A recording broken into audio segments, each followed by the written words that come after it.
السلام علیکم ناظرین، الحمدللہ رب العالمین، الصلاۃ والسلام علی سید المرسلین۔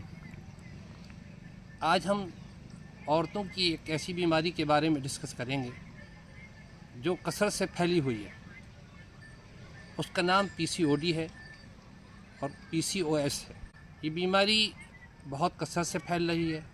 1 ملین سے زیادہ ہندوستان کے اندر اس کے مریض پائے جاتے ہیں، اور اکثر یہ بیماری جب ہوتی ہے جب اووری سے اووم جو ہیں وہ بننا بند ہو جاتے ہیں۔ یہ ہارمونل ڈیسیز ہے اور اس سے بانجھپن پیدا ہوتا ہے، لیکن ہم اس کا علاج کرتے ہیں وہ قرآن پاک کے ذریعے سے کیا جاتا ہے، کیونکہ یہ شیطانی اثرات کی وجہ سے بیماری پیدا ہوتی ہے۔ لوگ اس کو سمجھتے نہیں ہیں، ڈاکٹرز کے پاس جاتے ہیں، دوائیں کھاتے ہیں اور ڈاکٹر پہ ڈاکٹر بدلتے رہتے ہیں، دواؤں پہ دوائیں بدلتے رہتے ہیں، لیکن کوئی صورت شفا یابی کی ان کو حاصل نہیں ہوتی۔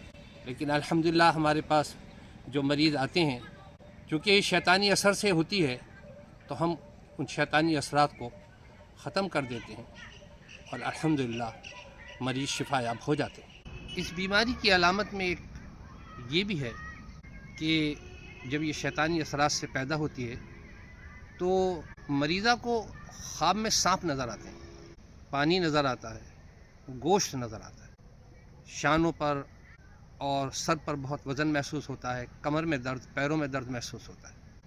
ان علامات سے ہم سمجھتے ہیں کہ یہ بیماری ان شیطانی اثرات سے پیدا ہوئی ہے، اور پھر الحمدللہ ہم اس کا علاج دیتے ہیں۔ تو اللہ کا شکر ہے، 10 سال اور 15 سال کے مریض جو سارے یعنی ملک میں ٹھوکریں کھا کر ہم تک پہنچتے ہیں، اللہ رب العزت اپنے فضل سے، اپنے کرم سے ان کو اولاد عطا فرما دیتے ہیں۔